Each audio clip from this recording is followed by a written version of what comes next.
Si usted se identifica con la frustración que a veces esos tutoriales hacen, siéntase identificado, así se siente.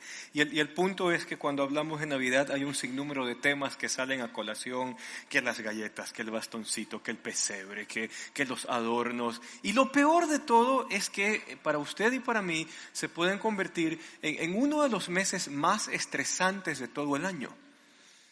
Aparte de ser uno de los meses más engordantes de todo el año. Porque usted va a tener reuniones, la reunión de los amigos de la escuela, la reunión de los amigos del colegio, la reunión de los amigos del trabajo, la reunión de los amigos del club, la reunión de los amigos de la iglesia, la reunión del grupo de la iglesia, la reunión del ministerio de la iglesia, la reunión de los niños de la iglesia. Y entonces, la reunión de la asociación de la ciudadela donde vivimos. Y entonces usted termina diciembre más fundido que nunca. Y la cosa con eso es que cuando pensamos en Navidad, es más allá de lo que estas bambalinas podrían expresar, y Navidad va más allá de solamente pensar en San José, la Virgen María y Jesús en el pesebre. Porque cuando nos acercamos al hecho de la Navidad, tenemos que hacer un acercamiento de por qué se dio así y fue la conclusión de qué. ¿Fue un acto esporádico de Dios? ¿Fue un plan B que tuvo Dios en mente? Y como somos cristianos, o tratamos de ser discípulos de Jesús en lo que más podemos, al ser discípulos de Jesús, si bien nuestro énfasis más fuerte dentro del querigma, del núcleo del Evangelio, es la resurrección. Acuérdese que el mismo Pablo decía, si no hay resurrección de entre los muertos, vana es nuestra fe y somos los más dignos de conmiseración de todo el mundo. O sea, si no hay resurrección entre los muertos, el mundo tiene todo su derecho de sentir pena por nosotros, porque somos la gente con la creencia más absurda que puede existir. Si bien la resurrección es el pilar, es la piedra central, es el fundamento donde el cristianismo se edifica en la resurrección de Jesús, pero también yo debo de tener un acercamiento al momento en el cual el Verbo se hace carne para habitar entre nosotros. Y no vamos a entrar, porque mire, a veces la gente, y en el mundo evangélico pasa eso también, a veces la gente pierde el norte de muchas cosas.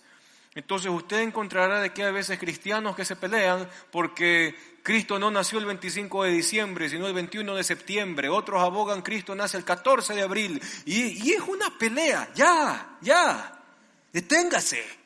Porque eso no es importante.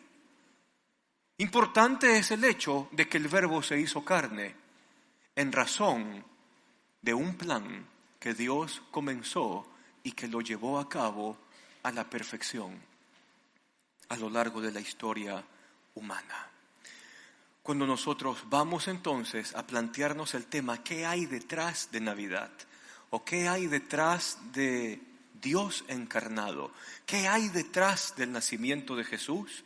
Nos vamos a dar cuenta que estoy al frente de una historia extraordinaria. Una historia extraordinaria que viene desde los albores mismos de la humanidad. Y es extraordinaria porque, solamente para hacer una pequeña introducción, es extraordinaria porque nuestros primeros padres ni bien pecan, Dios clava en la historia humana el primer hito de esperanza. Es extraordinaria porque a la misma Eva se le dijo parte del plan. Cuando Dios le dice en medio de su discurso, un descendiente de mujer, un nacido de mujer, le aplastará la cabeza al maligno. Es una forma muy gráfica de hablar de que una persona, un ser humano, un nacido de mujer, tendría la potestad y el poder de destruir todo lo que la maldad le ha hecho al ser humano y también todo lo que estos sistemas caídos donde vivimos y toda esta civilización conflictiva donde estamos, ese nacido de mujer la destruiría. un hijo de mujer le aplastará la cabeza al maligno y la serpiente le herirá en el calcañar. Si bien nosotros tenemos esa primera parte del plan allí, la siguiente parte del plan la vamos a encontrar algunos capítulos más adelante cuando entramos a Génesis capítulo 12 en los 3 primeros versículos. Génesis 12, en el versículo 1, la Biblia nos presenta casi que de súbito a un personaje, Abraham. Y si bien el texto de la Escritura en ninguna parte dice si eso fue en sueño, si Dios se le apareció, la verdad es que a Moisés no le interesa registrar la manera en cómo Dios le da esta instrucción a Abraham, porque lo que más llama la atención es la clase de instrucción que le da y también la promesa que le entrega. Simplemente el texto del Génesis dice, y el Señor le dijo a Abraham. No hay más. No hay más. Pero espérese un ratito. Para llegar acá, a Génesis 12, y yo sé que la pregunta es tonta, y es bien tonta. Si usted está leyendo Génesis 12, ¿qué se supone que usted ya leyó? Ok, exactamente, por eso la pregunta es tonta, ¿ya? Pero el punto está en que cuando usted lee esos capítulos anteriores, usted se da cuenta de la cantidad de tragedias en las que se mete la humanidad por efecto de la maldad que está arraigada en el corazón. Y por eso es que desde el capítulo 6, por ejemplo, usted tiene la historia de Noé. Ya la humanidad ha llegado a lo sumo de maldad, ya es incontrolable. Dios ha generado un plan de salvación que es el arca. 100 años estuvo la familia de Noé construyendo esta cosa. Nadie le prestó atención. Al final de cuentas vino el diluvio y la humanidad comienza una vez más por la familia de Noé y sus 3 hijos. La mención de los 3 hijos de Noé dejan entender la manera en cómo la Biblia ve a la nueva humanidad que comienza a poblar los territorios del mundo que Dios había creado. Entonces, de lo que se entiende, un hijo de Noé llamado Cam se extiende a las regiones de África y a lo largo del continente africano. Otro hijo de Noé llamado Jafet se encarga de irse por la parte de Europa hacia el este, y otro hijo de Noé, Sem, decide irse, lo que para nosotros es Asia Menor y el Lejano Oriente. Y se comienzan a replegar todos estos clanes nacidos de las familias de Noé. Al poco tiempo de eso, sucede que el texto del Génesis nos mete en otra historia, que es la famosa Torre de Babel. Allí se comienza a centrar en una población cerca de estos 2 ríos tan famosos como el Tigris y el Éufrates, y entonces sucede de que en esta ciudad llamada Babel comienzan a construir un gran sigurat o una gran torre. Y el punto es que el Génesis me da el rastro de pensar qué clase de sociedad se está gestando para la construcción de esa torre. El Génesis habla de que los constructores de esta ciudad toman la decisión de dejar de usar la piedra en lugar de bloques y más bien deciden coser bloques de barro con mezcla y argamasa para poder construir su gran edificio. Aunque usted no lo crea, la esclavitud comienza allí. Porque ¿a quién meten pues a recoger la paja para hacer los bloques? ¿A quién usted escoge para meterlos en las pozas con agua a estar majando lodo durante todo el día? ¿A quién usted pone a agarrar toda la masa ya hecha y ponerla en los moldes para que primero se seque al sol y luego llevar todo eso a los grandes hornos para luego levantar las grandes ciudades? La Torre de Babel es una muestra de cómo el género humano se termina destruyendo y haciendo daño a sí mismo, y cómo el ser humano esclaviza a sus propios congéneres por asuntos de egolatrías o deseos personales. Pero igual, eso es otro tema. El punto es que Dios se hace real en la Torre de Babel, y ¿qué es lo que usted conoce? Las lenguas son confundidas. Y de forma inmediata, todas estas personas que hasta ese momento hablaban una sola lengua primigenia, comienzan a tener dialectos distintos y se detiene la construcción. Obvio, cada clan, cada grupo familiar se separa desde allí, busca irse a otro lado para establecerse. Y oh sorpresa, producto de esos movimientos migratorios que salen desde nuestra famosa Torre de Babel, viene la familia de nuestro amigo Abraham. El clan de Nacor, Tarej y Abraham. Tarej, papá de Abraham. ¿Ok? Porque al hablar de esta sociedad, cuando Abraham sale a relucir como personaje, nosotros estamos cerca del año 2100 antes de Cristo. ¿Eso a cuánta distancia nos pone a usted y a mí del evento de Abraham? 4100 años, 4000 y pico de años de distancia. Y sucede que a este Abraham Dios le va a decir que haga algo impropio. ¿Qué le pide Dios a Abraham? Deja tu tierra, deja tus parientes y la casa de tu padre. Y vamos hasta allí haciendo una pausa. ¿Por qué? Ahora espérese. Este texto fue para Abraham. No es para usted. Si usted ha pensado migrar a Alemania, a Bélgica, a los Estados Unidos, a España, por favor, no use Génesis 12 para justificar su viaje. ¿Ya? Esto fue para... Gracias. Entonces, ¿qué es lo que Dios le pide a Abraham? Abraham, tú tienes que dejar todo lo que te da seguridad y protección. Por eso el Génesis, del 1 al 11, me pintó lo horrible que se puede poner la humanidad. Una humanidad que esclaviza, una humanidad que lacera, una humanidad que vive en contra del Señor, una humanidad que siempre tiende hacia el caos. Y la respuesta del ser humano de aquel entonces era refugiarse con sus clanes. Entonces, ¿dónde se sentía seguro mi amigo Abraham? Se sentía seguro porque estaba con Tarej, su papá, con Nacor, estaba todo el clan. El Génesis no nos dice que Abraham tuvo ñaños, lo más probable es que haya tenido muchos hermanos, típico de las culturas de Oriente Medio, haya tenido muchos hermanos, y Dios le está pidiendo al Señor Abraham, deja a un lado las cosas que a ti te dan seguridad, protección y estabilidad. Eso significaba dejar la tierra y la parentela. Dejar las cosas que a él le otorgan seguridad, estabilidad, protección. Vete de tu tierra, aléjate de tus parientes e inclusive de la casa de tu propio papá. Y ahí comienza la primera cosa que Dios le promete a Abraham. Allí es, ándate a la tierra que yo te mostraré. Dios le asegura de que esa tierra sería de Abraham en el futuro, pero ya vamos a ver cómo.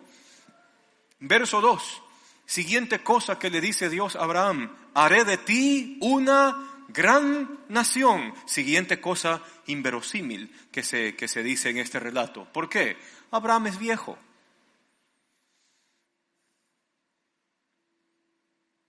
Medio difícil que la pólvora funcione a la edad que Abraham tenía. Y no solo eso, sino de que también su esposa Sarai, hasta ese momento, ¿qué dice el texto del Génesis?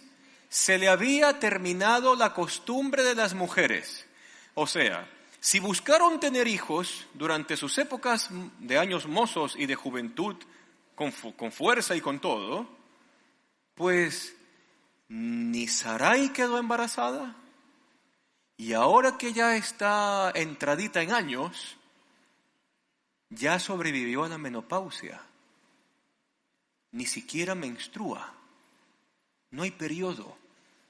Entonces la segunda cosa, y Abraham se queda a ver, ¿cómo puede ser esto? Yo soy viejo, mi mujer hasta ahora no ha funcionado y por último ya se acabó lo otro, así que ¿cómo puede decir que va a ser de mí una gran nación?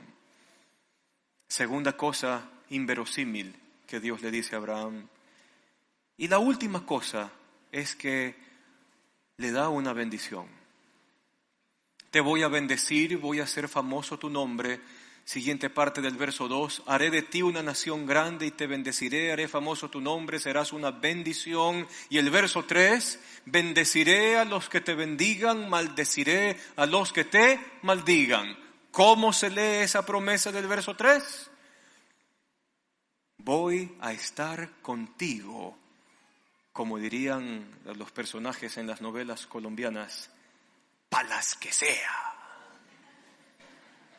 ¿Cómo yo le digo a un iraquí del 2000 años antes de Cristo que el Señor va a estar con él, palas que sea? Bendeciré a los que te bendijeren, maldeciré a los que te maldijeren. Hago esta reflexión, no vaya a pensar, sí, ahí está la parte donde Dios maldice y por eso yo puedo maldecir. Olvídese de eso. Eso no existe, ¿ya? Pero en todo caso, la siguiente parte de este mismo verso 3 nos da el detalle de esta bendición. ¿Y cuál es? Por medio de ti, a través de lo que va a comenzar contigo, a través de lo que yo te he dicho que voy a hacer, va a suceder algo, Abraham. Todas las naciones de la tierra serán benditas. Ahora, para usted y para mí, ¡ay, qué lindo Dios! Alguien decía en un grupo, a veces nosotros leemos la Biblia en versión Disney, ¿ya? Y es súper feo leer la Biblia en versión Disney, porque el punto es que en la época de Abraham, ningún Dios, con minúscula, ningún Dios veía al ser humano como alguien a quien bendecir o hacerle bien. Si usted revisa todos los dioses cananeos, todos los dioses de Ugarit, todos los dioses de Ur de los caldeos, todos los dioses caldeos, todos los dioses acadios, que son los dioses que están de moda en la época de Abraham, ninguno de esos dioses bendeciría a la gente. Y aquí sobresale este Dios que llama a Abraham. Es diferente a todos, es diferente al resto, es diferente a lo que Abraham ha entendido acerca de la divinidad. Este es un Dios diferente porque este es un Dios que bendice. Y aparte de eso, la sociedad en la cual Abraham vivía era la sociedad donde la gente se mataba, se conquistaba, se vengaba, se saqueaban unos a otros. Eso era un derramamiento de sangre que da miedo. Y en medio de esa realidad social e inclusive de esa realidad de los dioses de la época, se levanta la promesa de Dios a Abraham.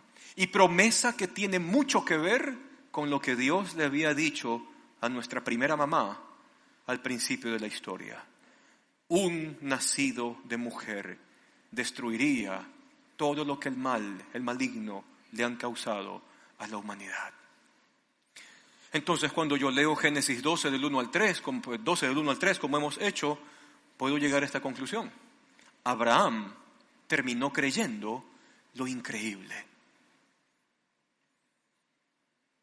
Terminó creyendo que solo teniendo a Dios junto con él era mucha protección, era mayor el cuidado y la protección que él podría experimentar permaneciendo en la casa de su padre con el resto de su clan.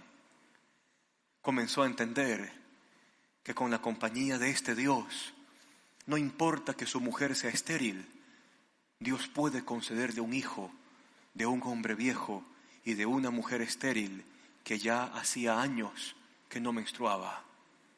Claro, vemos las fallas de Abraham, entre esas fue de que vino Sara, ya le cambia Dios de nombre, viene Sara y le dice, oye, Abraham, mira, yo creo que debemos ayudar a Dios, hagamos algo, ¿por qué no te acuestas con mi esclava 60 años más joven que yo? Sacrifícate, Abraham. ¿No? Y entonces Abraham se sacrifica, pobre hombre obediente a su mujer, va y se sacrifica, ¿verdad? Y se acuesta con Agar, una egipcia, sale un niño. Hubo problemas después. Por último, Dios le dice a Abraham, ¿sabes qué, Abraham? Dale todo lo que la mujer y el niño necesitan, despídelos a los que se vayan del campamento, ellos van a estar bien, yo voy a cuidar de ellos, el chico va a ser una gran nación, va a ser un gran pueblo, tú no te preocupes por ellos. Pero el hijo que va a llevar a cabo este plan es el hijo que yo te prometí. El hijo que tú tendrías con tu mujer que ya no puede parir. Sí, con ella. Al poco tiempo nace Isaac y es lo que usted puede ver en el cuadrito más adelante. Usted va a ver de que todo comienza con este panita, Abraham, que recibe estas tres cosas, ¿verdad? Te voy a dar una tierra, voy a hacer de ti una gran nación y por medio de lo que yo voy a hacer contigo serán benditas todas las familias de la tierra. Entonces mi amigo Abraham tuvo un hijo que se llamó Isaac, ya entendemos de dónde salió, y a su vez Isaac tuvo un par de hijos, Jacob y Esaú, y aquí va el tiempo para hacer una pequeña explicación. Hay gente que a veces, como lee la Biblia en versión Disney, entonces ve a Esaú y dice, sí, Esaú despreció la primogenitura, Esaú no fue espiritual, porque, espérese un ratito. Jacob era un engañador, era un estafador, mentiroso. Jacob no le importaba hasta comerciar con gente. Voy a trabajar por esta mujer, el suegro le salió más sapo, ¿no? El suegro le salió más sapo, no, primero te casas con la mayor. Entonces trabajo por la siguiente, y ella tiene 2 mujeres, ¿verdad? Entonces más 2 mujeres, más las criadas que vienen, chuta, Jacob es el hombre, ¿ya? Mentiroso, engañador, capaz de urdir planes sin importar los resultados que eso genere. Ese es Jacob. ¿Sabe qué? Si yo tuviese que escoger de cuál de los 2 hijos yo usaría para el plan de Dios, su servidor le apuesta a Esaú. Porque es el más tranquilito de los 2. Porque es el más chévere de los 2. Es el que se equivoca menos de los 2. Pero ¿por qué en la narración Dios escoge a Jacob? Es la forma en que en la narración nos deja entender que las cosas en el plan de Dios son por su gracia y no por las credenciales que nosotros argumentamos que tenemos. Jacob no tenía ninguna credencial. Eso entonces lo hacía apto para ser abrazado dentro del plan de Dios. ¿Jacob no lo merecía? No lo merecía. Pero de eso se trata la gracia de Dios. El plan de Dios se extiende a quien menos se lo merecen. Su servidor a la cabeza. El punto es que Jacob tiene hijos. Tiene hijos y tiene muchos hijos, también tiene hija. Pero uno de esos hijos es José. Y José es el típico ñaño. Si usted ha vivido en familias numerosas, yo no sé lo que es eso, usted sí. Pero si usted ha vivido en familias numerosas, usted se dará cuenta de que siempre existe un ñaño o una ñaña a quien el resto de ñaños le quieren caer a cocacho limpio, ¿no? Porque fastidia. ¿Ya? Es el típico que los 10 hermanos hacen algo y el 11º hermano dice, papi, todos ellos hicieron eso menos yo.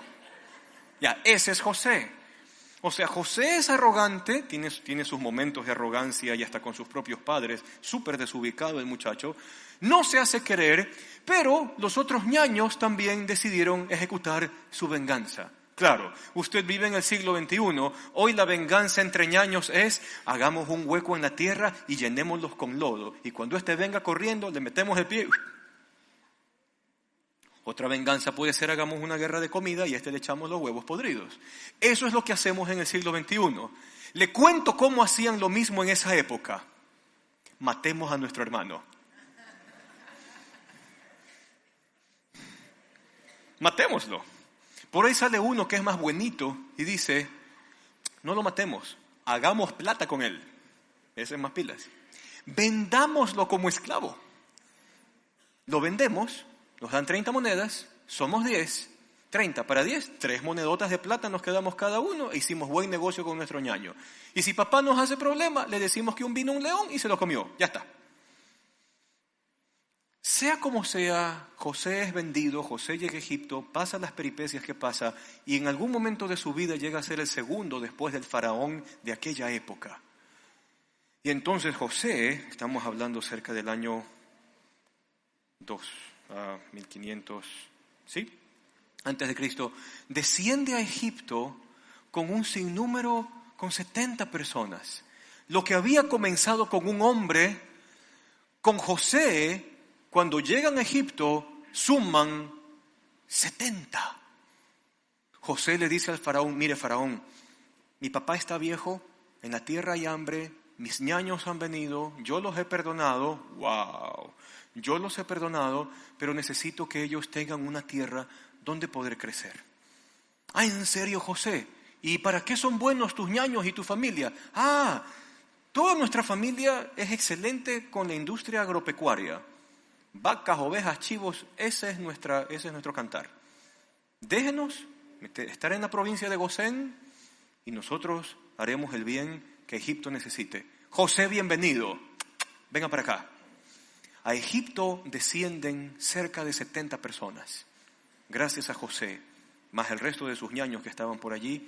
Esta gente crece y se multiplica. Hay que entender, no hay internet, no hay Netflix, no hay televisión, no hay nada. Entonces no hay mejor diversión que reproducirse en ese entonces. Y en 400 años, esos 70 llegan a multiplicarse a más de 3 millones de personas. El censo en números habla de cerca de 650,000 hombres que están entre los 20 años y los 65 años. O sea, esa es la población económicamente activa de esa época. Entonces a esos 600, póngale 600,000, ya hemos hecho ese ejercicio, cáselos. ¿Cuántos son? 600 más 600. 1.200.000, ok. A esa pareja pónganles un hijo. ¿Cuántos son? 1.800.000. Pero los hebreos no son de tener uno. Échenle 2. ¿Cuántos van? Ok. Y si usted se da cuenta, siendo austeros en nuestro cálculo, el pueblo se multiplica a más de 3 millones de personas en 400 años, que es el tiempo que pasan en Egipto. ¿Por qué hacemos esto?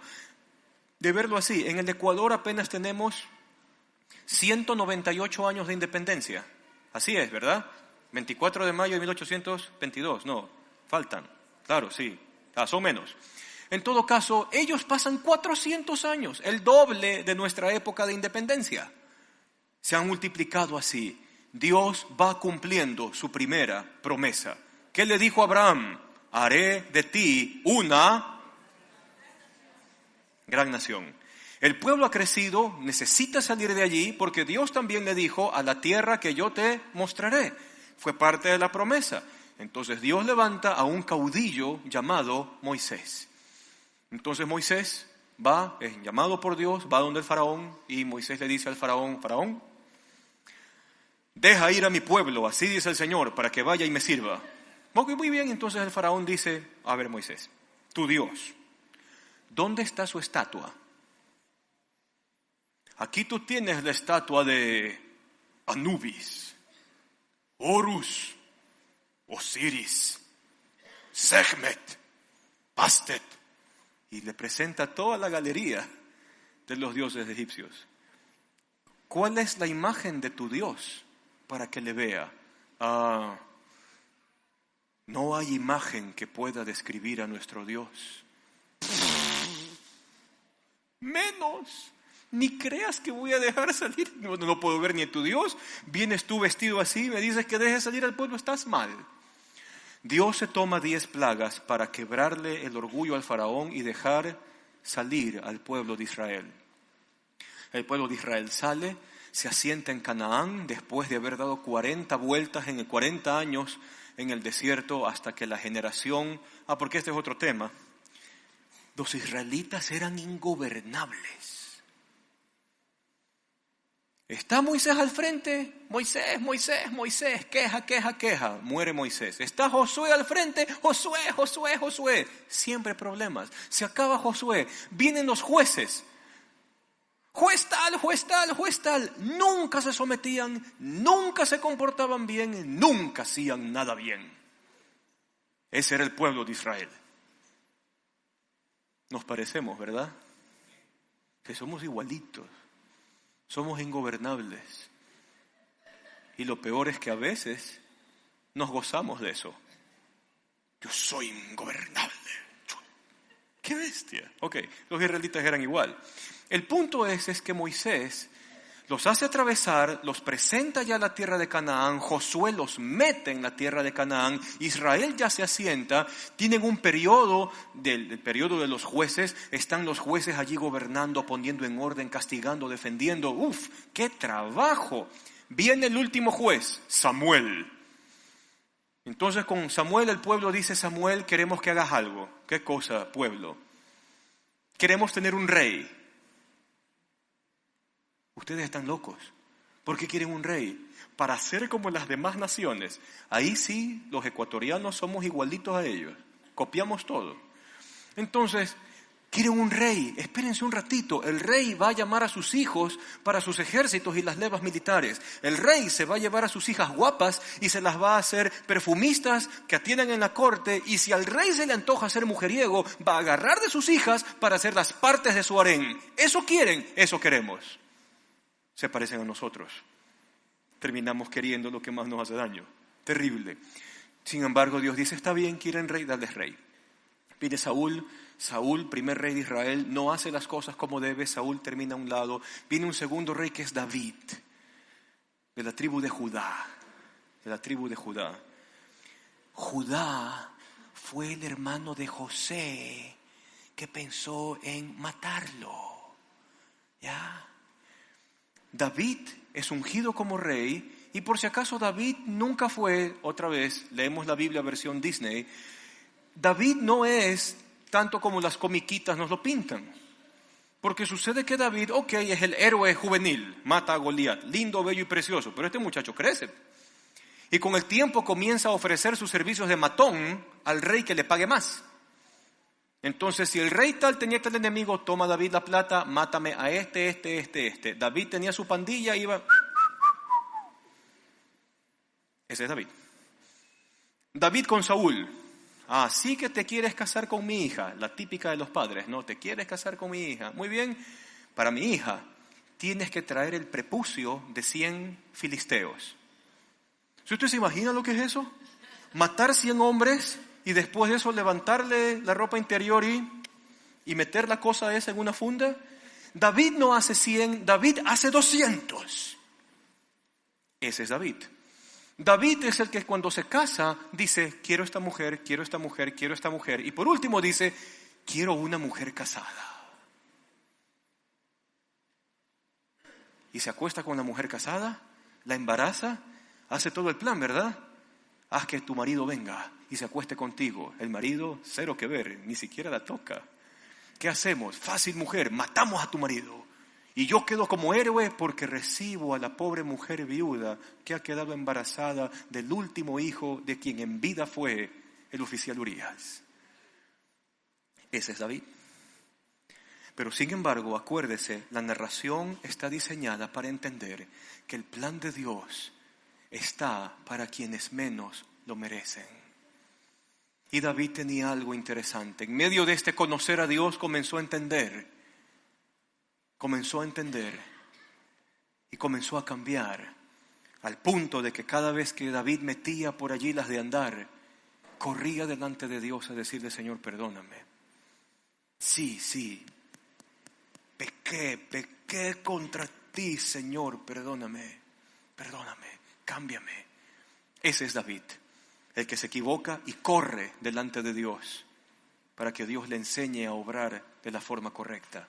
Ese es David. Bueno, David vence a sus enemigos, ya es rey, y en una de esas David, como ya se siente seguro, feliz, contento, ya logró el éxito habido y por haber, entonces David dice: Señor, te voy a hacer un templo, porque no puede ser que yo tenga la super casa y tú no tienes nada, Dios. Te voy a hacer un templo para que tú vivas. Entonces Dios le dice al profeta Natán: mira, Natán, haz algo, habla con David y dile a David que él no me va a construir nada.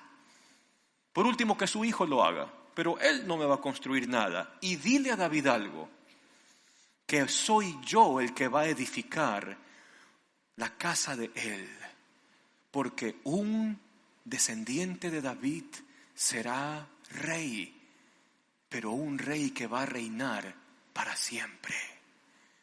David recibe la noticia y se queda como loco. ¿Cómo es esto? ¿Cómo es posible que si es hijo mío, si es humano, pueda vivir para siempre, para reinar? Sin embargo, David acoge el compromiso y la promesa de Dios, el pacto de Dios con él, y lo hace suyo. Y muchos de sus salmos hablan de esa realidad, de esa promesa. David tuvo un hijo que se llamó Salomón. Salomón comienza bien. Es el hombre más sabio, la gente va de todo el mundo, o sea, si ahora hacen tour médico o tour gastronómico, la gente de ese entonces hacía tour de sabiduría.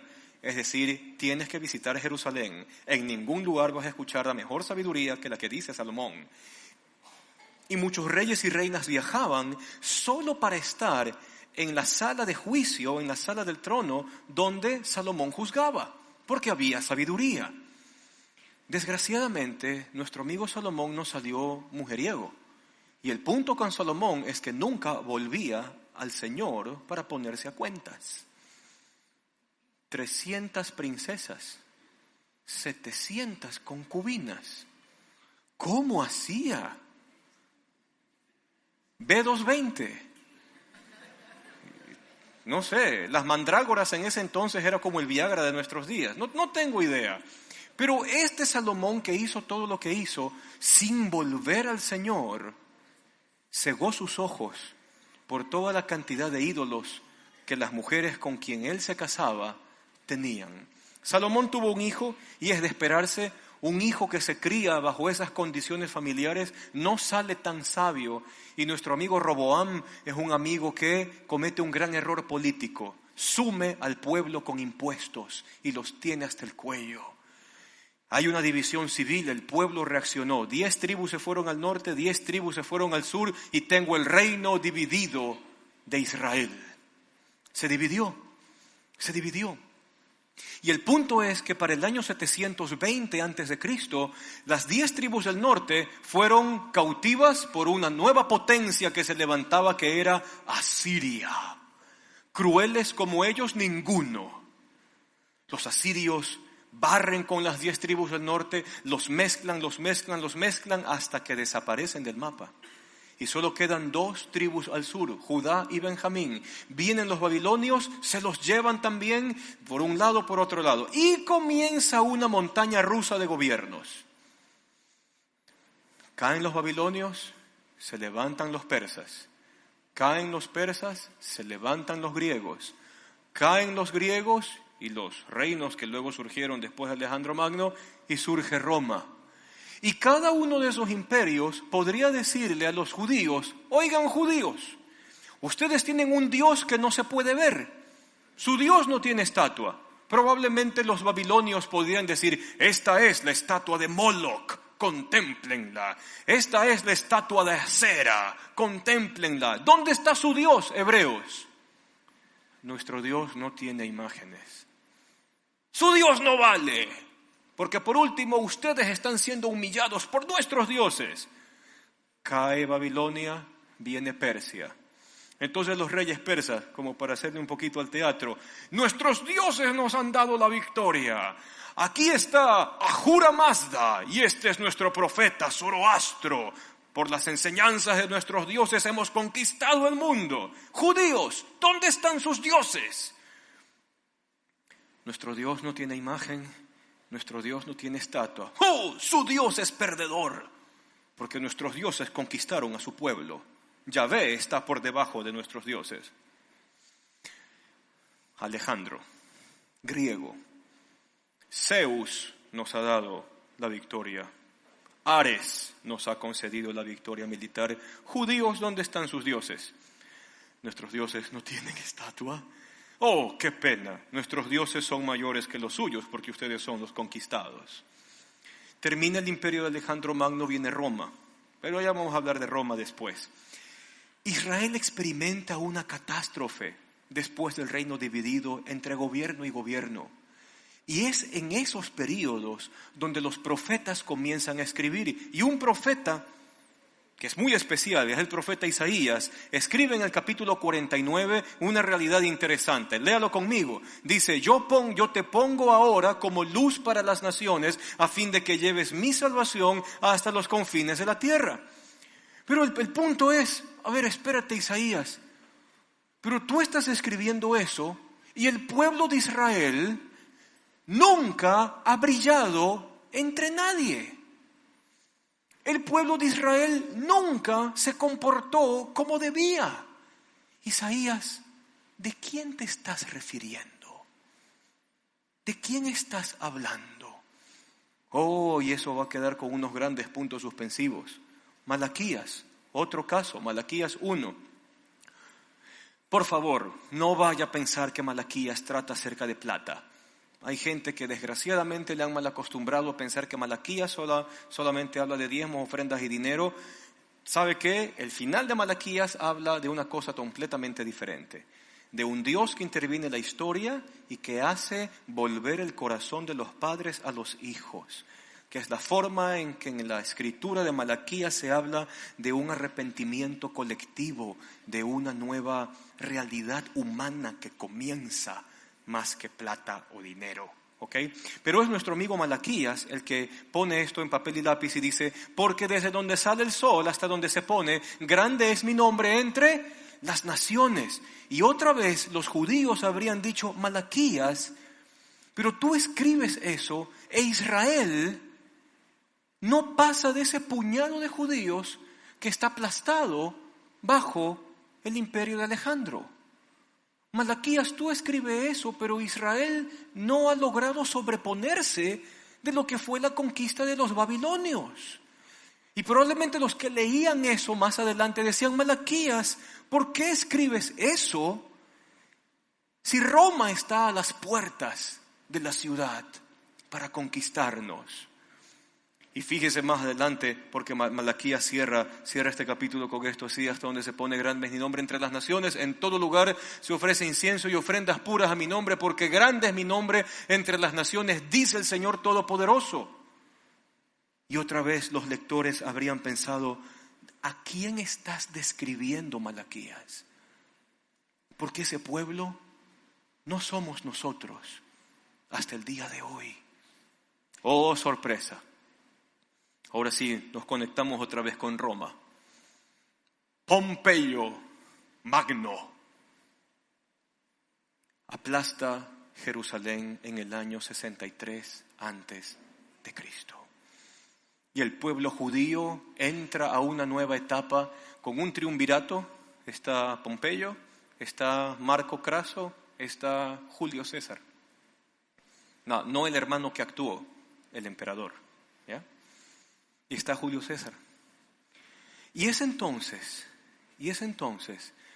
cuando esto acontece, Pompeyo entra a la edificación del templo de Zorobabel, el templo que se había construido algunos decenios atrás, irrumpe con su caballo, mata gente, sacrifica gente en los lugares santos, y Pompeyo hace algo: entra al templo. Y dentro del templo estaba el lugar santísimo. No sé si usted se acuerda de eso, no era como la habitación más sagrada.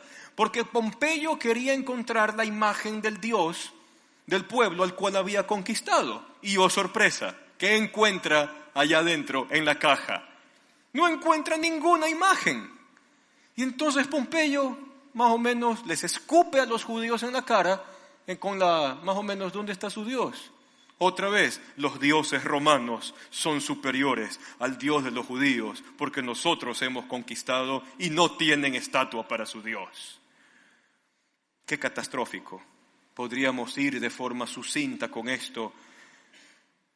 Hasta este momento ninguna nación se ve bendecida a través de Abraham.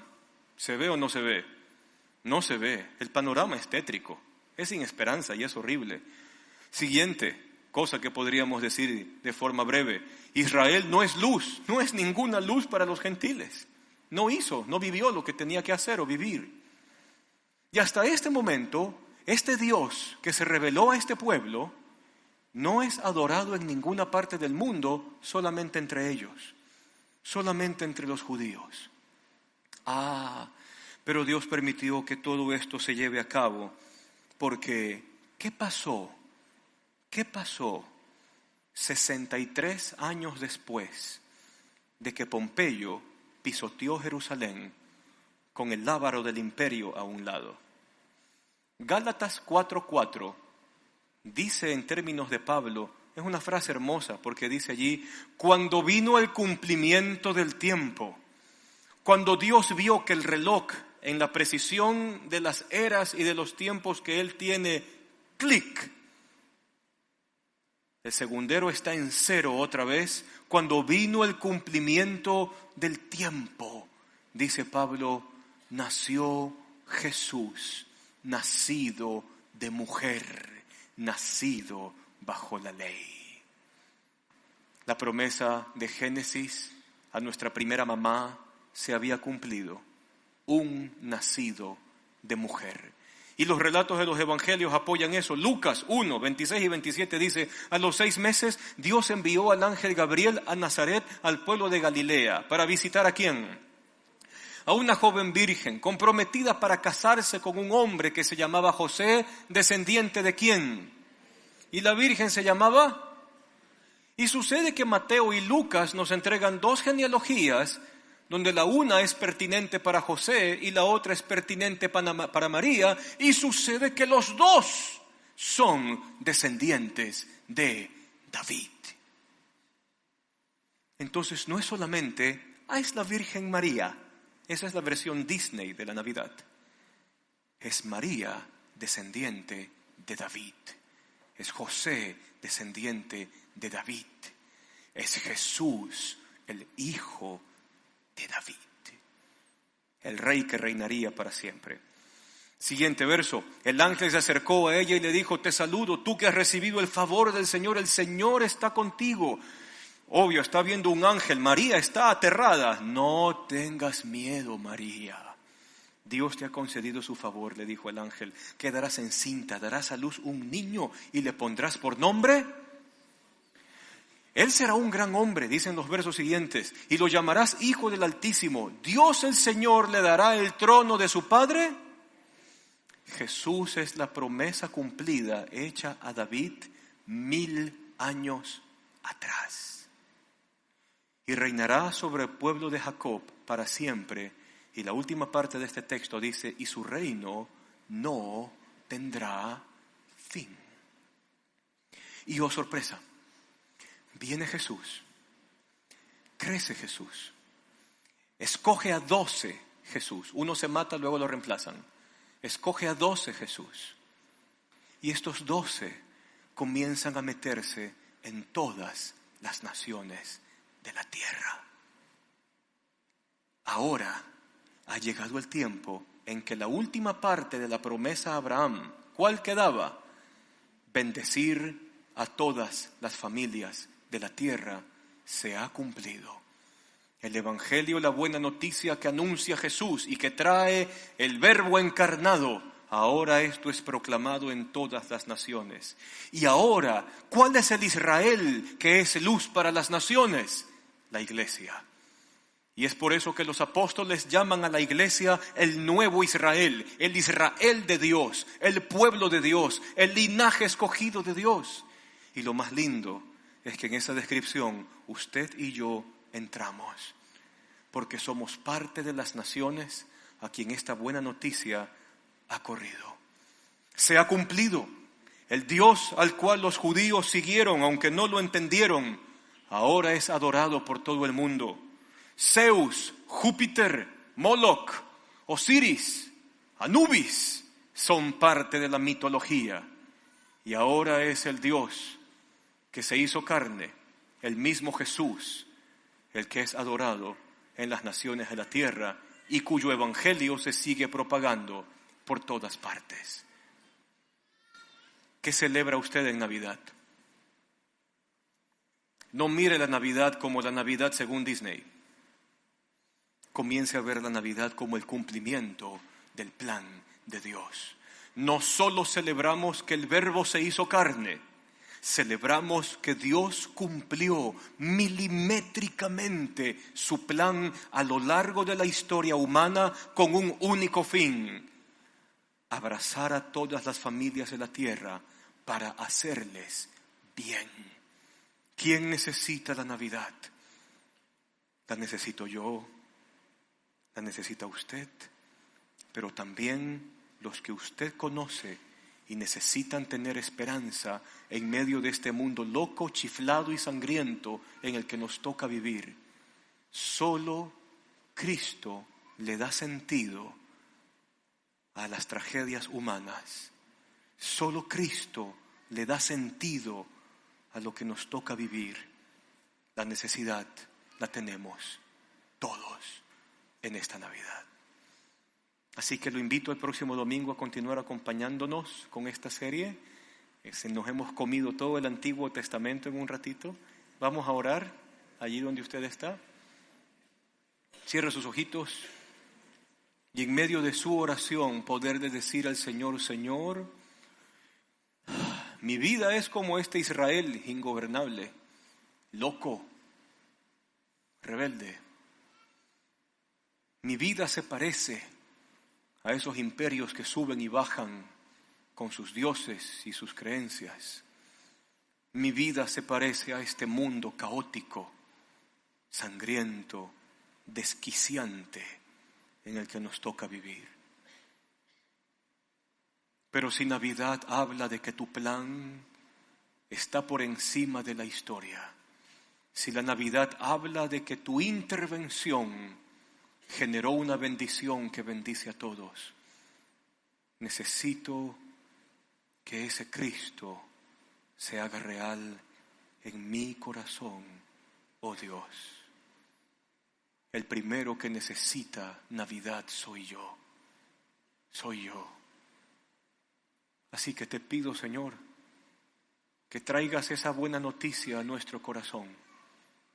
Te pido, Señor, que todo lo que es resultante de entenderte como un Dios fiel, verdadero, veraz, que no cambias, que no fallas, que estás presente, que todas esas verdades mi corazón las pueda percibir. Y te damos gracias por acompañarnos y permítenos tener una Navidad diferente en este diciembre, entendiendo que no solo celebramos que el Verbo se hizo carne, sino que celebramos que el plan de Dios arrancó para abrazar a toda la humanidad, incluyéndome a mí. Te damos gracias por todo, Señor, en el nombre de Jesús. Amén. Amén. Que el Señor te bendiga. Nos vemos el próximo domingo.